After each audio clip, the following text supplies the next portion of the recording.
ಆತ್ಮೀಯರೇ, MHID UDISE ಪ್ಲಸ್ನ student ಮಾಡ್ಯೂಲ್ನಲ್ಲಿ ನಾವು ಸ್ಕೂಲ್ ಸರ್ಟಿಫಿಕೇಷನ್ ಮಾಡ್ತಕ್ಕಂತಹ ಆಪ್ಷನ್ ಈಗ ಅವೈಲೇಬಲ್ ಇದೆ. ಈ ಮುಂಚೆ ನಾವು ಸ್ಟೂಡೆಂಟ್ ಮಾಡ್ಯೂಲ್ನಲ್ಲಿ ಸ್ಕೂಲ್ ಸರ್ಟಿಫಿಕೇಷನ್ ಮಾಡಲಿಕ್ಕೆ ಹೋದರೆ ನಮಗೆ your school directory management is not locked your school ಅಂತ ಬರ್ತಾಯಿತ್ತು. ಆದರೆ ಈಗ ಸ್ಕೂಲ್ ಸರ್ಟಿಫಿಕೇಷನ್ ಮಾಡ್ಯೂಲ್ನಲ್ಲಿ ಸರ್ಟಿಫೈ ಮಾಡ್ತಕ್ಕಂಥ ಆಪ್ಷನ್ ಅವೈಲೇಬಲ್ ಇದೆ.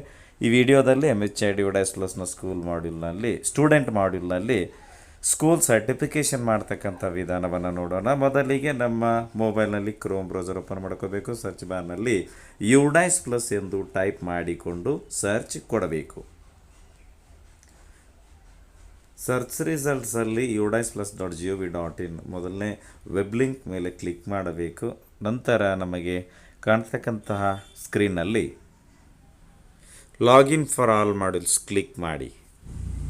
Select state for login, select state down arrow mark ಮೇಲೆ ಕ್ಲಿಕ್ ಮಾಡಿ. ಕರ್ನಾಟಕ ಸೆಲೆಕ್ಟ್ ಮಾಡಿಕೊಳ್ಳಿ. ಗೋ ಮೇಲೆ ಕ್ಲಿಕ್ ಮಾಡಿ. ಲಾಗಿನ್ ಫಾರ್ ಆಲ್ ಮಾಡ್ಯೂಲ್ಸಲ್ಲಿ ಸ್ಟೂಡೆಂಟ್ ಮಾಡ್ಯೂಲ್ ಮುಂದೆ ಇರುವ ಆರೆಂಜ್ ಕಲರ್ ಲಾಗಿನ್ ಕ್ಲಿಕ್ ಮಾಡಿ.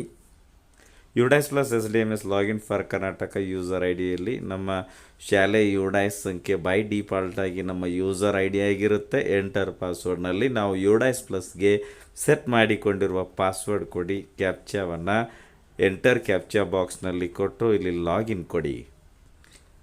ಈಗ ನಾನು ಲಾಗಿನ್ ಆಗಿದ್ದೇನೆ. ಇಲ್ಲಿ current academic year 2024-25 row mark click ಮಾಡಿ. ಸ್ಕೂಲ್ ಇನ್ಫಾರ್ಮೇಷನ್ ಕ್ಲೋಸ್ ಮಾಡಿ. ಡ್ಯಾಶ್ಬೋರ್ಡ್ ಇದೆ. ಸರ್ಟಿಫೈಗೂ ಮುನ್ನ ಡ್ಯಾಶ್ಬೋರ್ಡ್ನಲ್ಲಿ ಪ್ರತಿಯೊಂದು ಸ್ಟ್ಯಾಂಡರ್ಡ್ ಕ್ಲಾಸ್ ಏನಿದೆಯೋ ಅಲ್ಲಿ ಇರ್ತಕ್ಕಂತಹ ಸ್ಟೂಡೆಂಟ್ ಸ್ಟ್ರೆಂಗ್ತನ್ನು ಚೆಕ್ ಮಾಡ್ಕೊಳ್ಳಿ. ಮತ್ತು ಈ ಒಂದು ಡ್ಯಾಶ್ಬೋರ್ಡ್ನಲ್ಲಿ ಅಂದರೆ ಯುಡೈಸ್ ಪ್ಲಸ್ನಲ್ಲಿ ಡ್ಯಾಶ್ಬೋರ್ಡ್ನಲ್ಲಿ ಇರತಕ್ಕಂಥ ಟೋಟಲ್ ಸ್ಟೂಡೆಂಟ್ಸ್ ಸಂಖ್ಯೆಗೂ ಮತ್ತು SCATSನಲ್ಲಿ ಡ್ಯಾಶ್ಬೋರ್ಡ್ನಲ್ಲಿ ಇರ್ತಕ್ಕಂತಹ ಟೋಟಲ್ ಸ್ಟೂಡೆಂಟ್ ಸಂಖ್ಯೆ ಎರಡಕ್ಕೂ ಟ್ಯಾಲಿ ಬರಬೇಕು. ಒಂದು ವೇಳೆ ವೇರಿಯೇಷನ್ ಇದ್ದರೆ ನಾವು ಇಂಪೋರ್ಟ್ ಮಾಡ್ಕೋಬೇಕಾದಂಥ ಸ್ಟೂಡೆಂಟನ್ನು ಇಂಪೋರ್ಟ್ ಮಾಡ್ಕೋಬೇಕು. ಲೆಫ್ಟ್ ಟು TC ಮಾಡ್ಕೋಬೇಕಾದಂಥ ಸ್ಟೂಡೆಂಟನ್ನು ಲೆಫ್ಟ್ ಟು TC ಮಾಡಬೇಕು.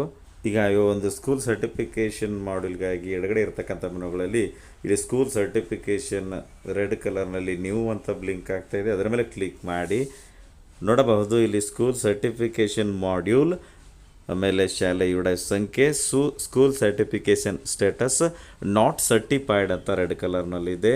ಕೆಳಗಡೆ ಟೋಟಲ್ ಸ್ಟೂಡೆಂಟ್ಸ್ ನೋಡಬಹುದು. ಆಮೇಲೆ ಕಂಪ್ಲೀಟೆಡ್ನಲ್ಲಿ ಟೋಟಲ್ ಸ್ಟೂಡೆಂಟ್ಸ್ನಲ್ಲಿ ತೋರಿಸಿರುವಷ್ಟೇ ಸಂಖ್ಯೆಯನ್ನೇ ಕಂಪ್ಲೀಟೆಡ್ನಲ್ಲಿ ಅಷ್ಟೇ ಸಂಖ್ಯೆಯ ಟೋಟಲ್ ಸ್ಟೂಡೆಂಟ್ಸ್ ನಂಬರ್ಸ್ ತೋರಿಸ್ತಾ ಇದೆ. ಇನ್ ಪ್ರೋಗ್ರೆಸ್ಸು ನಾಟ್ ಸ್ಟಾರ್ಟೆಡ್ಡು 0 ಇದೆ.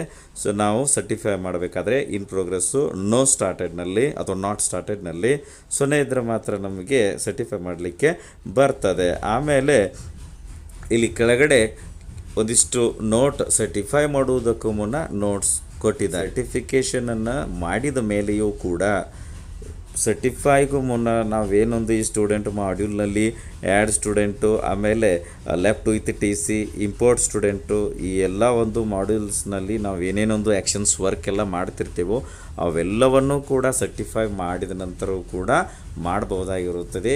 ಯಾವುದೇ ರೀತಿಯ ಮಾಡ್ಯೂಲ್ಸ್ ಆಗಲಿ ಅಥವಾ ಇಲ್ಲಿರ್ತಕ್ಕಂಥ ಆಪ್ಷನ್ಸ್ಗಳು ಯಾವುದು ಫ್ರೀಸ್ ಆಗೋದಿಲ್ಲ. ಒಂದೇನಪ್ಪ ಅಂದರೆ ನಾವು ಸರ್ಟಿಫೈ ಮಾಡಿದ ನಂತರವೂ, ಉದಾಹರಣೆಗೆ ಸರ್ಟಿಫೈಡ್ ಮಾಡಿದ ಮೇಲೆ ನಮ್ಮ ಶಾಲೆಯಿಂದ ಓರ್ವ ವಿದ್ಯಾರ್ಥಿಯ TC ಕೊಟ್ಟಿದ್ದೇವೆ.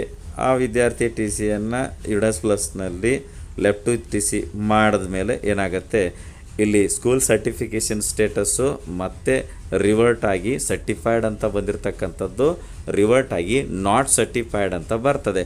ಸೊ ಮತ್ತೇನು ಮಾಡಬೇಕು, ಮತ್ತೊಂದು ಸಲ ಸರ್ಟಿಫೈ ಮಾಡಬೇಕು. ಇಷ್ಟೇ. ಇಲ್ಲೊಂದು ಎನ್ರೋಲ್ಮೆಂಟ್ ಸಮ್ಮರಿ ಅಂತ ಇದೆ. ಅದರ ಕೆಳಗಡೆ ಇಲ್ಲಿ ಗ್ರೀನ್ ಕಲರ್ನಲ್ಲಿ ಡೌನ್ಲೋಡ್ ಬಟನ್ ಇದೆ. ಅದರ ಮೇಲೆ ಕ್ಲಿಕ್ ಮಾಡಿ ಡೌನ್ಲೋಡ್ ಕೊಡಿ. ಡೌನ್ಲೋಡ್ ಆಗುತ್ತೆ. ಈ ಕಾರ್ಡ್ನಲ್ಲಿರ್ತಕ್ಕಂಥ ಡೀಟೇಲ್ಸನ್ನು ಒಂದು ಸತಿ ನಾವು ಚೆಕ್ ಮಾಡಿಕೊಳ್ಬೇಕು. ನೋಟ್ಸ್ ಓದ್ಕೊಂಡ ಮೇಲೆ ಇಲ್ಲಿ ಸ್ಕ್ವೇರ್ ಬಾಕ್ಸ್ ಇದೆ, ಟಚ್ ಮಾಡಿ ಬ್ಲೂ ಕಲರ್ನಲ್ಲಿ ರೈಟ್ ಮಾರ್ಕ್ ಬರ್ತದೆ. ಸಬ್ಮಿಟ್ ಮೇಲೆ ಕ್ಲಿಕ್ ಮಾಡಿ ಶ್ಯೂರ್ ಕೇಳುತ್ತೆ, ಓಕೆ ಕೊಡಿ. Thanks for submitting student data, certification date and time ತೋರಿಸ್ತದೆ. ವಿಡಿಯೋ ಇಷ್ಟ ಆದರೆ ಲೈಕ್ ಮಾಡಿ, ಉಪಯುಕ್ತ ಅನಿಸಿದರೆ ಶೇರ್ ಮಾಡಿ. ಈ ರೀತಿ ವಿಡಿಯೋಗಳಿಗಾಗಿ ಚಾನಲ್ಗೆ ಸಬ್ಸ್ಕ್ರೈಬ್ ಆಗಿ ಬೆಲ್ ಬಟನ್ ಪ್ರೆಸ್ ಮಾಡಿ ನೋಟಿಫಿಕೇಷನ್ನಲ್ಲಿ ಆಲ್ ಸೆಲೆಕ್ಟ್ ಮಾಡಿಕೊಳ್ಳಿ. ನಾವು ಮಾಡೋ ವಿಡಿಯೋಗಳ ಅಪ್ಡೇಟ್ಸ್ ಪಡಿತಾ ಇರಿ. Thanks for watching. ಧನ್ಯವಾದಗಳು. ವಂದೇ ಮಾತರಂ.